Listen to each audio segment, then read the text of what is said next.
हाँ तो मेरे प्यारे दोस्तों, आप सभी को फिर से एक बार स्वागत है मीरा एकेडमी ऑनलाइन प्लेटफॉर्म के साथ साथ ए कुमार ऑनलाइन प्लेटफॉर्म पर भी। मेरा नाम इंजीनियर ए कुमार, जो कि क्लास 11th और 12th को फिजिक्स पढ़ाता हूँ। चलिए मेरे प्यारे दोस्तों, आज हम स्टार्ट करने वाले हैं यानी प्रेरण द्वारा आवेशन। यानी प्रेरण द्वारा आवेशन के मतलब होता है यानी इंडक्शन बाय चार्जिंग या चार्जिंग बाय इंडक्शंस हम आज पढ़ने वाले हैं। तो सबसे पहले मेरे प्यारे दोस्तों, चलिए यहाँ पर स्टार्ट करते हैं। अगला टॉपिक का नाम है बाबू प्रेरण द्वारा आवेशन। यानी कहते हैं प्रेरणा ले लो बाबू, प्रेरण द्वारा आवेशन, इससे प्रेरणा ले लो यानी प्रेरण द्वारा आवेशन। अब देखिए बाबू, यहाँ पर प्रेरण द्वारा आवेशन क्या होता है और इसको हम अंग्रेजी में बोलते हैं बाबू इंडक्शन बाय यानी charging by induction, charging by induction. क्या बोलते हैं बाबू? Charging by induction. अब जरा यहाँ पर समझ लेते हैं कि एक्चुअली में चार्जिंग बाय इंडक्शन होता क्या है, यानी चार्जिंग बाय इंडक्शन क्या होता है। अभी तक हम लोग सीखे हैं घर्षण द्वारा आवेशन, यानी रगड़ कर चार्ज उत्पन्न करते थे कि नहीं? ये करते थे। और उसके बाद यहाँ पर स्पर्श कराकर, यहाँ पर क्या करते थे? स्पर्श कराकर अनावेशित वस्तु को आवेशित करते थे। ऐसे दो तरीके आप लोग को बता चुके थे। लेकिन तीसरा तरीका क्या होता है, यानी बिना स्पर्श कराए किसी वस्तु को आवेशित किया जाता है। जैसे यहाँ पर देखते होंगे, यहाँ पर बिना स्पर्श कराए कैसे हम आवेशित कर सकते हैं? दूरे से यहाँ पर ऐसे करके हम लोग क्या कर देते हैं बाबू, दूसरे को चार्ज कर देते हैं कि नहीं? ऑटोमेटिक करते हैं, यहाँ पर कनखी लगाकर चार्ज कर देते हैं, आप लोग देखे होंगे। उसी तरह यहाँ पर भी है प्रेरण द्वारा आवेशन। प्रेरण द्वारा आवेशन को बोलते हैं चार्जिंग बाय फ्रैक्शंस। और चार्जिंग बाय फ्रैक्शंस के मतलब होता है दूरे से चार्ज कर देना। इसमें हम न तो किसी वस्तु को हम टच कराएंगे, यानी दूरे से हम क्या कर देंगे बाबू, चार्ज कर देंगे। तब बाबू यहाँ पर समझेंगे प्रेरण द्वारा आवेशन क्या होता है। इससे पहले थोड़ा बहुत फिगर से हम समझा देते हैं आप लोगों को, क्योंकि यहाँ पर समझने में आप लोग को सावधानी हो सके। तो देखिए बाबू, यहाँ पर प्रेरण द्वारा आवेशन क्या होता है, अब कुछ फिगर से हम समझा देते हैं आप लोग को। उसके बाद यहाँ पर बेसिक टर्मिनोलॉजी पर धीरे धीरे आराम से हम लोग पढ़ेंगे। अब देखिए फिगर में क्या है बाबू, यहाँ पर देखने के बाद यहाँ पर मान लेते हैं कोई छड़ है बाबू। क्या है बाबू? कोई छड़ है। और यहाँ पर मान लेते हैं कोई गोला है। क्या है बाबू? कोई गोला है। और यहाँ पर कोई छड़ है। तो छड़ के यहाँ पर प्रेरण द्वारा आवेशन क्या होता है? प्रेरण द्वारा आवेशन के इस विधि में यदि किसी अनावेशित वस्तु को बिना स्पर्श कराए अनावेशित वस्तु को आवेशित किया जाता है, तो उसके पास वाली सतह पर, ये इसके मान लेते हैं छड़ के पास वाली सतह ए वाला है, तो पास वाली सतह पर विपरीत प्रकृति का आवेश, यानी यहाँ पर प्लस है तो यहाँ पर क्या होगा बाबू, माइनस। और दूर वाली सतह पर समान परिमाण के आवेश, यानी यहाँ पर प्लस है तो यहाँ पर भी क्या होगा, प्लस होगा, उत्पन्न होता है। और यहाँ पर पहला स्टेप यानी ए नंबर स्टेप आप लोग समझ गए, यानी आवेशन के इस विधि में जो पास वाली सतह होता है इसमें विपरीत प्रकृति के आवेश तथा दूर वाली सतह पर समान परिमाण के आवेश उत्पन्न होते हैं। यानी पहला स्टेप यानी ए वाला क्लियर, यानी पास वाली सतह पर विपरीत तो दूर वाली सतह पर क्या, समान। अब यहाँ पर एक काम करते हैं, यहाँ पर आपका छड़ कुछ ऐसे था। अब यहाँ पर क्या करते हैं, पास वाली सतह पर विपरीत प्रकृति का आवेश, यानी यहाँ पर प्लस है तो यहाँ पर क्या होगा बाबू, प्लस के विपरीत क्या होता है, माइनस। और यहाँ पर क्या करते हैं, अब यहाँ पर इस प्लस चार्ज को, यहाँ पर बहुत सारा 3 गो प्लस चार्ज था, और इस प्लस चार्ज को किसी अर्थिंग के सहायता से हम ग्राउंड से हम जोड़ देंगे। क्या कर देंगे, किसी अर्थिंग के सहायता से, यानी पृथ्वी माता से कनेक्ट कर देते हैं। क्योंकि हम जानते हैं कि पृथ्वी माता का जो वोल्टेज होता है बाबू, यह 0 के बराबर होता है। जैसे जानते हैं कि बाबू, हम पहले लाइट नहीं था, जनरेटर के ज़माना हुआ करता था, तो हम लोग क्या करते थे बाबू, यहाँ पे एक सिंगल फेज का आपका कंडक्टर ऑफ वायर आता था, तो सिंगल फेज में कंडक्टर ऑफ वायर उतना मान लेते हैं लाइटिंग नहीं कर पाता था, तो यहाँ पर पृथ्वी माता से हम लोग क्या कर देते थे बाबू, कनेक्ट कर देते थे, तो वह उस लाइट का इंटेंसिटी बढ़ जाता था, यानी प्रकाश बढ़ जाता था। यानी क्योंकि पृथ्वी का जो वोल्टेज होता है बाबू 0 के बराबर होता है, यानी जो पृथ्वी का वोल्टेज होता है क्या होता है बाबू, 0 के बराबर होता है। तो यह पृथ्वी माता यानी पृथ्वी माता इस प्लस चार्ज को क्या करेगी, अपने अंदर क्या कर लेगी बाबू, खींच लेगी।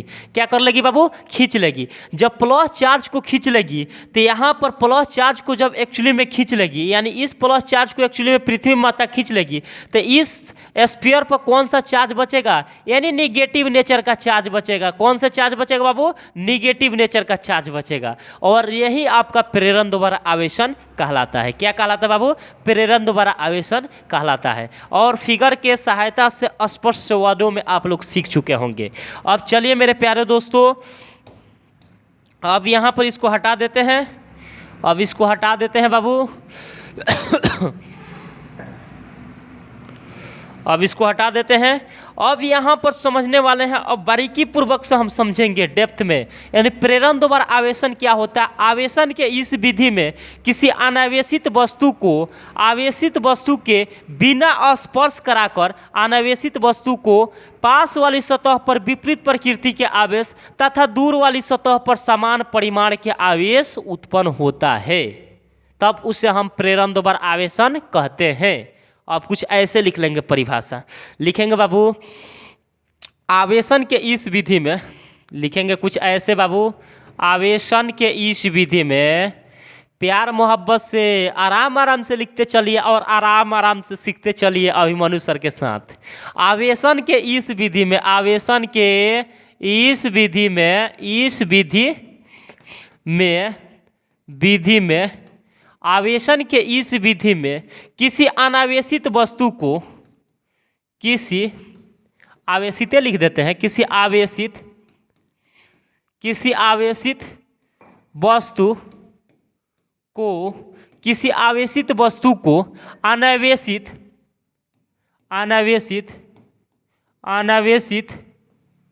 वस्तु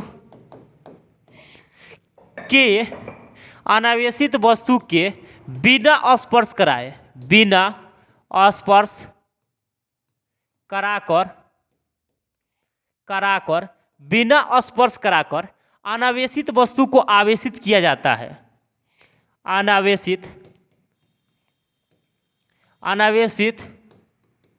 वस्तु को आवेशित किया जाता है, आवेशित किया जाता है, किया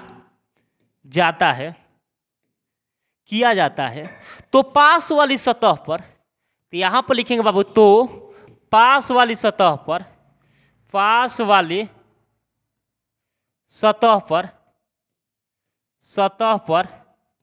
विपरीत प्रकृति के आवेश, विपरीत प्रकृति के आवेश। अब यहाँ पर लिखें बाबू, आवेशन के इस विधि में किसी आवेशित वस्तु को अनावेशित वस्तु के बिना स्पर्श कराए अनावेशित वस्तु को आवेशित किया जाता है। तो पास वाली सतह पर विपरीत प्रकृति के आवेश तथा दूर वाली सतह पर समान परिमाण के आवेश उत्पन्न हो जाता है, तब उसे हम प्रेरण द्वारा आवेशन कहते हैं। यानी आवेशन के इस विधि में किसी आवेशित वस्तु को अनावेशित वस्तु के बिना स्पर्श कराकर अनावेशित वस्तु को आवेशित किया जाता है, तो उसके पास वाली सतह पर विपरीत प्रकृति के आवेश तथा दूर वाली सतह पर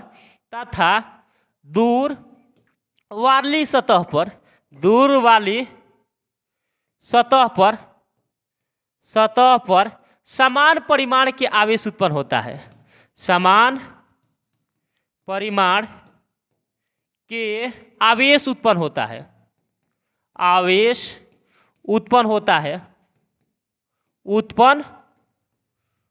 होता है, प्रेरण द्वारा आवेशन कहलाता है, प्रेरण द्वारा आवेशन कहलाता है। यानी दूरे से चार्ज कर देते हैं। दूर से कैसे चार्ज कर देते हैं बाबू? यहाँ पर आप लोग तो समझ ही चुके होंगे कि किसी भी चीज़ को दूर से कैसे चार्ज किया जाता है। लेकिन किसी भी कंडक्टर ऑफ वायर में एक्चुअली में होता क्या है बाबू? यहाँ पर क्या होता है, कोई भी दो सबस्टांस लेंगे तो दो सबस्टांस लेने के बाद यहाँ पर एक्चुअली में होगा क्या, यानी एक अनावेशित वस्तु होगा और दूसरे आवेशित वस्तु होगा, और बिना स्पर्श कराए क्या करेंगे, और इसको आवेशित करना है तो हम लोग क्या करते हैं बाबू, पास वाली जो सतह होता है वो उस पर ऑटोमेटिक क्या होता है, ऑटोमेटिक उसमें विपरीत नेचर का चार्ज आ जाता है, और यहाँ पर जो दूर वाली सतह होता है वो समान प्रकृति का आवेश उत्पन्न हो जाता है, और यही कंडीशन एक्चुअली में आपका प्रेरण द्वारा आवेशंस कहलाता है। इसको डिफिनेशंस अगर नोट नहीं किए हैं तो सबसे पहले यहाँ पर डिफिनेशंस नोट कर लीजिए। अगर यहाँ पर एक्चुअली में एग्जाम्पल की अगर एक्चुअली में मैं बात करता हूँ तो यहाँ पर अगला एग्जाम्पल की अगर बात करते हैं तो यहाँ पर थोड़ा बहुत कॉन्सेप्चुअल एग्जाम्पल है, इसका एग्जाम्पल हम लोग कर लेते हैं, उसके बाद यहाँ पर समझ में आ जाएगा आप लोग को। मान लेते हैं यहाँ पर कोई गोला है, यहाँ पर भी कोई गोला बना लेते हैं बाबू। अब आप लोग देखते चलिए बाबू, गोला की कमी नहीं होगा। अब देखिए यहाँ पर बाबू,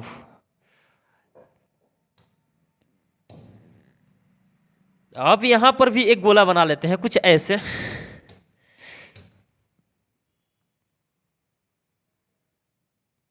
और यहाँ पर भी एक बना लेते हैं, लीजिए, और यहाँ पर एक गोला बना लेते हैं, और यहाँ पर भी एक गोला बना लेते हैं, लीजिए। यहाँ पर बहुत सारे गोला बना लिए बाबू, बना लिए कि नहीं? अब बाबू यहाँ पर आपको बारीकी पूर्वक से हमको समझना है कि क्या करना है। अब यहाँ पर इसका कुछ ना कुछ हम पॉइंट का नाम दे दिए बाबू। मान लेते हैं गोला नंबर ए है, और एक गोला नंबर क्या है बाबू, बी है, और ए भी क्या है बाबू, ए है, और इसका नाम दे दिए बी। फिर यहाँ पर ए है और इसका नाम दे दिए क्या, बी। फिर यहाँ पर ए नाम दे दिए, फिर इसका नाम क्या दे दिए बाबू, बी। अब यहाँ पर बदलाव होते जाएगा।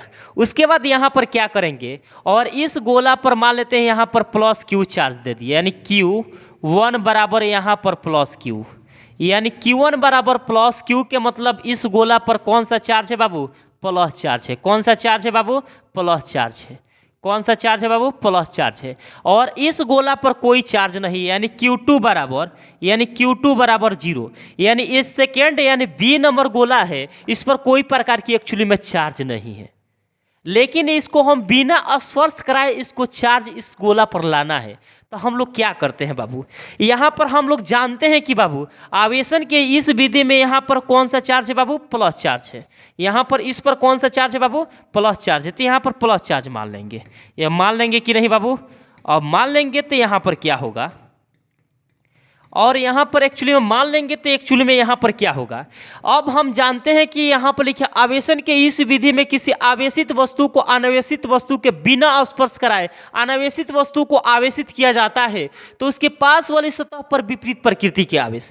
देखिए यहाँ पर ये मान लेते हैं प्लस क्यू चार्ज है, इस प्लस क्यू चार्ज के पास वाली सतह ए वाला है, तो ये पास वाली सतह है तो विपरीत प्रकृति के आवेश। विपरीत के मतलब होता है यहाँ पर प्लस है तो यहाँ पर क्या होगा बाबू, माइनस होगा। ये क्या होगा बाबू, माइनस होगा। ये कौन सा चार्ज होगा बाबू, माइनस चार्ज आएगा। कौन सा चार्ज आएगा, माइनस चार्ज आएगा। तथा दूर वाली सतह पर समान परिमाण के आवेश, समान परिमाण के आवेश के मतलब होता है, यानी समान परिमाण के आवेश के मतलब होता है यहाँ पर प्लस है तो यहाँ पर भी कौन सा चार्ज आएगा बाबू, प्लस चार्ज आएगा। कौन सा चार्ज आएगा बाबू, प्लस चार्ज आएगा। यानी यहाँ पर भी कौन सा चार्ज आएगा, प्लस चार्ज आएगा। यानी पास वाली सतह पर, यानी Q1 बराबर यहाँ पर प्लस क्यू, और यहाँ पे यानी Q2 बराबर यहाँ पे यहाँ पर Q2 बराबर यहाँ पर 0। अब जरा यहाँ पर समझेंगे बाबू, यहाँ पर थोड़ा बहुत ध्यान देंगे। अब यहाँ पर बेसिक टर्मिनोलॉजी है। अब पास वाली सतह पर विपरीत प्रकृति के आवेश, यानी यहाँ पर प्लस था तो यहाँ पर माइनस, तथा दूर वाली सतह पर समान परिमाण के आवेश। यह आपका दूर वाली सरफेस है तो समान के मतलब होता है यहाँ पर प्लस है तो यहाँ पर भी कौन सा नेचर का चार्ज आएगा बाबू, प्लस नेचर का चार्ज आएगा, यानी पॉजिटिव चार्ज आएगा।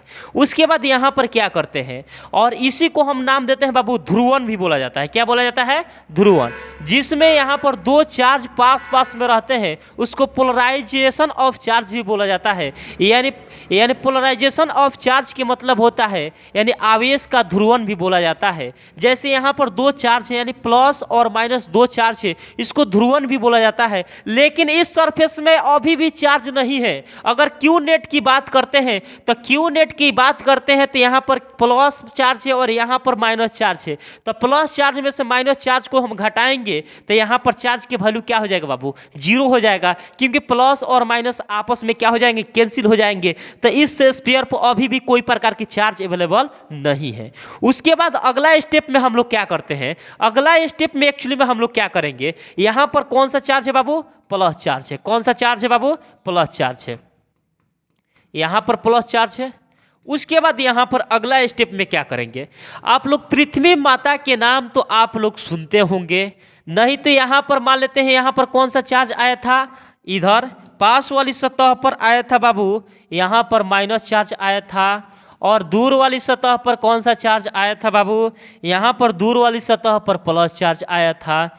कौन सा चार्ज आया था बाबू, प्लस चार्ज आया था। और यहाँ पर अपने पृथ्वी माता से हम कनेक्ट कर देते हैं, यानी पृथ्वी माता के, यानी पृथ्वी माता से हम इस चार्ज को कनेक्ट कर दिए। लीजिए यहाँ पर पृथ्वी माता से हम कनेक्ट कर दिए, यानी पृथ्वी माता के यहाँ पर चरणों में हम गिर गए, यानी इससे हम जोड़ दिए।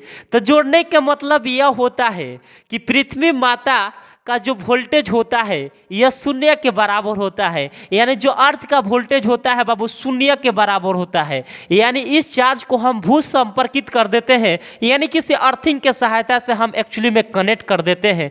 क्योंकि यहाँ पर अर्थिंग के सहायता से हम कनेक्ट कर देते हैं तो अर्थिंग का वोल्टेज एक्चुअली में क्या होता है बाबू, शून्य के बराबर होता है। तो पृथ्वी माता इस चार्ज को अपने अंदर क्या करेगी बाबू, एब्जर्व कर लेगी। जब एब्जर्व कर लेगी तो यहाँ पर कौन सा चार्ज आया था बाबू, यहाँ पर कौन सा चार्ज है बाबू, प्लस चार्ज है। यहाँ पर प्लस चार्ज मान लेंगे, प्लस चार्ज मान लेंगे। अब बाबू यहाँ पर ध्यानपूर्वक हम लोग देखेंगे, प्लस चार्ज मान लेंगे। और उसके बाद यहाँ पर क्या कर लेंगे, यह प्लस चार्ज को पृथ्वी माता अपने अंदर एब्जर्व कर लेगी। तो इस स्फीयर को कौन सा चार्ज आएगा बाबू, निगेटिव नेचर का चार्ज आएगा। कौन सा चार्ज आएगा बाबू, निगेटिव नेचर का चार्ज आएगा। कौन सी चार्ज आएगा बाबू, निगेटिव नेचर का चार्ज आएगा। अब देखिए यहाँ पर इस कंडक्टर ऑफ वायर, यानी यहाँ पर इस वस्तु पर कौन सा चार्ज आ गया, निगेटिव नेचर का। और यह पृथ्वी माता अपने अंदर खींच लेगी और कुछ पलों के लिए इस अर्थिंग को काट दिया जाए। और काटने के बाद यहाँ पर क्या होगा, पृथ्वी माता इस प्लस चार्ज को खींच देगी। उसके बाद यहाँ पर इस स्फीयर पर यानी इस वस्तु पर कौन सा चार्ज आएगा, यानी निगेटिव नेचर का चार्ज आएगा। यानी कौन सा चार्ज आएगा मेरे प्यारे दोस्तों, निगेटिव नेचर का चार्ज आएगा। अब देखिए प्रेरण द्वारा आवेशन के इस विधि से आपको यह पता लगा कि यह अनावेशित वस्तु क्या हो गया, आवेशित हो गया। क्या हो गया बाबू, आवेशित हो गया। और यही का प्रक्रिया आपका प्रेरण द्वारा आवेशन यानी चार्जिंग बाय फ्रैक्शंस कहलाता है। मेरे प्यारे दोस्तों इसको नोट अगर एक्चुअली में नहीं किए होंगे तो सबसे पहले इसको नोट डाउन कर लीजिए। अब चलिए यहाँ तक बताइए कोई डाउट, यह सभी लोगों को समझ में आ गया होगा। अब इसको हटा देते हैं बाबू, अब चलिए इसको हटा देते हैं, अब इसको हटा देते हैं बाबू। अब इस पर एक एग्जाम्पल कर लेते हैं, बहुत खूबसूरत सा एग्जाम्पल है। अगर इस पर सवाल एनसीईआरटी में एक सवाल पूछा हुआ है बाबू, यानी अनावेशित वस्तु को धनावेशित कैसे किया जाता है, अनावेशित वस्तु को धनावेशित कैसे किया जाता है। अब यहाँ पर लिखेंगे बाबू, यहाँ पर एग्जाम्पल, अनावेशित वस्तु को अनावेशित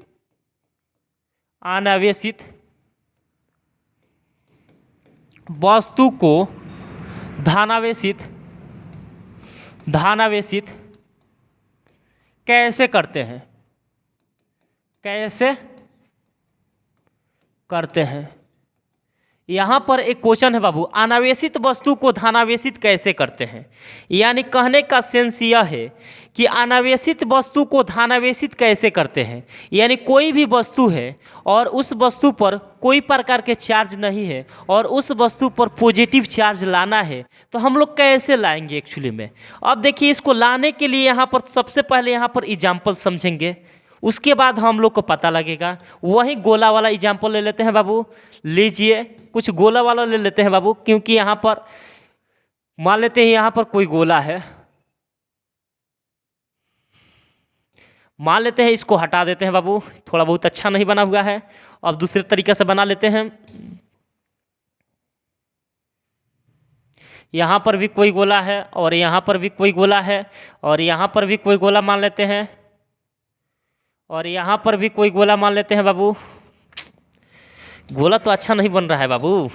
अब इसको थोड़ा हटा कर अच्छा से बनाते हैं। लीजिए बाबू, मान लेते हैं ये भी कोई गोला है और यहाँ पर भी ये भी कोई गोला मान लेते हैं और यहाँ पर भी कोई गोला मान लेते हैं और यहाँ पर भी कोई गोला मान लेते हैं और यहाँ पर भी कोई गोला मान लेते हैं।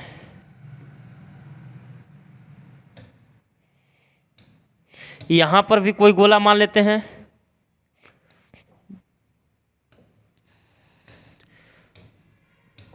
यहाँ पर भी कोई गोला मान लेते हैं। ओह बाबू, यहाँ पर थोड़ा बहुत सर्किल बनाने में दिक्कत आ जाती है। दिल लगा के जान तू। अब देखिए बाबू, यहाँ पे क्या करते हैं, यहाँ पर भी एक गोला मान लिए हैं, उसके बाद यहाँ पर भी एक गोला मान लिए हैं। अब बाबू यहाँ पर समझेंगे अब बारीकी पूर्वक। अब समझने की बारी आ गई है। अब कैसे समझते हैं बाबू? अब यहाँ पर मान लेते हैं सपोज डेट यहाँ पर आवेशित वस्तु को क्या करना है बाबू? अनावेशित वस्तु को क्या करना है बाबू? धनावेशित करना है। तो कैसे करेंगे, यानी पॉजिटिव नेचर का चार्ज हम कैसे लाएंगे? अब बाबू यहाँ पर देखेंगे, यहाँ पर मान लेते हैं देखने के मतलब कुछ ऐसे देखेंगे कि यहाँ पर अच्छे नज़रिए से हम देखेंगे। जैसे मान लेते हैं इस गोला के सतह पर मान लेते हैं प्लस चार्ज है। कौन सा चार्ज है बाबू? प्लस चार्ज है। कौन सा चार्ज है? प्लस चार्ज है कि नहीं? और यह इस गोला पर मान लेते हैं Q1 बराबर प्लस Q चार्ज है। Q1 बराबर प्लस Q चार्ज है। या इस गोला पर यहाँ पर Q2 बराबर कोई प्रकार की चार्ज नहीं है। यही ना बात है। अनावेशित वस्तु को क्या करना है? धनावेशित करना है। तो धनावेशित करने के लिए बाबू यहाँ पर क्या करते हैं, एक काम करते हैं, चार्ज को यहाँ पर धनावेशित करना है तो धनावेशित को विपरीत चार्ज को हम लेना पड़ेगा। तो धनावेशित का विपरीत चार्ज क्या होता है? ऋणावेशित। मान लेते हैं यहाँ पर इस स्फीयर पर ऋणावेशित चार्ज है, यानी निगेटिव नेचर का चार्ज है। ये कौन सा नेचर का चार्ज है बाबू? निगेटिव नेचर का चार्ज है। और इस गोला पर कोई प्रकार की चार्ज अवेलेबल नहीं है। उसके बाद यहाँ पर एक काम करते हैं बाबू, यहाँ पर काम करते हैं, इस पर कौन सा चार्ज है बाबू? निगेटिव नेचर का चार्ज है। कौन सा चार्ज है बाबू? निगेटिव नेचर का चार्ज है। और आवेशन के विधि में हम बताए थे कि पास वाली सतहों पर विपरीत प्रकृति का आवेश। अब देखिए यहाँ पर इसके पास वाली सतह कौन सा है बाबू? ये वाला है। तो प्लस के विपरीत क्या होगा बाबू? माइनस के विपरीत क्या होगा बाबू? पास वाली सतह पर विपरीत प्रकृति का आवेश, यानी माइनस है तो यहाँ पर क्या होगा बाबू? प्लस होगा। कौन सा चार्ज आएगा बाबू? प्लस आएगा। आएगा कि नहीं? और उसके बाद यहाँ पर क्या करते हैं बाबू? दूर वाली सतह पर तथा समान परिमाण के आवेश, यानी यहाँ पर प्लस है, यहाँ पर माइनस है तो यहाँ पर भी क्या होगा? माइनस आएगा। कौन सा चार्ज आएगा बाबू? माइनस चार्ज आएगा। यानी पास वाली सतहों पर विपरीत प्रकृति का आवेश, यानी यहाँ पर माइनस है तो यहाँ पर क्या आएगा? प्लस। माइनस के उल्टा क्या होता है? प्लस। तो यहाँ पर प्लस चार्ज आएगा। तथा दूर वाली सतहों पर समान परिमाण के आवेश, यानी यहाँ पर दूर है तो यहाँ पर माइनस चार्ज है तो यहाँ पर समान होगा, तो यानी यहाँ पर भी क्या हो जाएगा? माइनस चार्ज आएगा। अब यहाँ पर क्या करते हैं, यहाँ पर मान लेते हैं कौन सा चार्ज था बाबू? यानी माइनस चार्ज था। कौन सा चार्ज था बाबू? माइनस चार्ज था। ये कौन सा चार्ज था बाबू? माइनस चार्ज था। तो यहाँ पर माइनस चार्ज मान लेंगे। और इस चार्ज को हम दो फेज में बांटे हुए हैं, यानी इसको दो फेज में, यानी पास वाली सतहों पर विपरीत प्रकृति का आवेश, यानी विपरीत, यानी यहाँ पर प्लस, माइनस को उल्टा क्या होता है बेटा? प्लस होता है। अब देखिए यहाँ पर क्या करते हैं, तथा दूर वाली सतहों पर समान परिमाण के आवेश, यानी यहाँ पर माइनस है तो यहाँ पर भी क्या होगा? माइनस होगा। होगा कि नहीं? अब यहाँ पर एक्चुअली में एक काम करते हैं, अब यहाँ पर भी कौन सा चार्ज आया हुआ है बाबू? प्लस चार्ज आया हुआ है। कौन? नहीं, सॉरी, यहाँ पर कौन सा चार्ज है बाबू? माइनस चार्ज है। कौन सा चार्ज है? माइनस चार्ज है, तो माइनस चार्ज मान लेंगे। उसके बाद यहाँ पर एक्चुअली में क्या करते हैं, अब यहाँ पर पृथ्वी माता से हम कनेक्ट कर देंगे, क्योंकि पृथ्वी माता का जो वोल्टेज होता है बाबू यहाँ पर पृथ्वी माता से कनेक्टेड कर देंगे, क्योंकि पृथ्वी माता का जो वोल्टेज होता है बाबू शून्य के बराबर होता है। किसके बराबर होता है बाबू, शून्य के बराबर होगा। और शून्य के बराबर होने के कारण पृथ्वी माता इस निगेटिव चार्ज को खींच लेगी। कौन सी चार्ज को बाबू खींच लेगी, इस निगेटिव चार्ज को खींच लेगी। जब पृथ्वी माता इस निगेटिव चार्ज को खींच लेगी तो इस स्फीयर पर कौन सा चार्ज आएगा, यानी पॉजिटिव चार्ज आएगा। कौन सा चार्ज आएगा बाबू, पॉजिटिव चार्ज आएगा। और इस जब निगेटिव चार्ज को खींच लेगी पृथ्वी माता, तो ये पृथ्वी माता जब निगेटिव चार्ज को एक्चुअली में खींच लेती है, तो खींचने के बाद यहाँ पर इस अर्थिंग को कट कर दिया जाता है।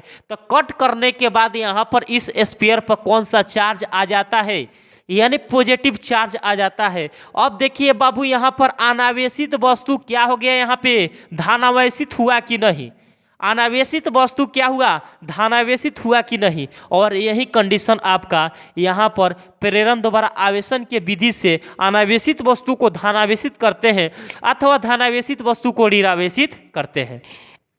अब यहाँ पर एक सवाल उत्पन्न होता है कि यहाँ पर भी प्लस चार्ज है और यहाँ पर भी माइनस चार्ज है, तो दोनों चार्जों को पृथ्वी माता क्यों नहीं खींच लेती है बाबू, यहाँ पर दोनों चार्जों को क्यों नहीं खींचती है। यहाँ पर एक बहुत इंपॉर्टेंट सा सवाल है। पृथ्वी माता दोनों चार्जों को इसलिए नहीं खींच सकती है बाबू, यह निगेटिव चार्ज है और यह पॉजिटिव चार्ज है। इसको बैलेंस बनाकर इस चार्ज को, यानी इस पॉजिटिव चार्ज को, यानी बाबू इस पॉजिटिव चार्ज को इस पॉजिटिव चार्ज को यह निगेटिव चार्ज बैलेंस बनाकर रखता है। और जब बैलेंस बनाकर रखता है तो यानी पृथ्वी माता इस पॉजिटिव चार्ज को कभी खींच नहीं सकती है, क्योंकि यह निगेटिव चार्ज इसको बैलेंस बनाकर रखा हुआ है। लेकिन इस चार्ज को हम कनेक्ट किए हैं, यानी जुड़े हैं, तब यहाँ पर पृथ्वी माता इसको यानी खींच लेगी इस निगेटिव चार्ज को। तो लास्ट स्टेप में स्फीयर पर पॉजिटिव नेचर का चार्ज आ जाता है। और यही कंडीशन बाबू यहाँ पर प्रेरण द्वारा आवेशन कहलाता है। और प्रेरण द्वारा आवेशन में क्या होते हैं, अनावेशित वस्तु को हम लोग क्या कर दिए बाबू, धनावेशित कर दिए। कोई डाउट यहाँ तक? आज के लिए इतना ही रहने देते हैं मेरे प्यारे दोस्तों।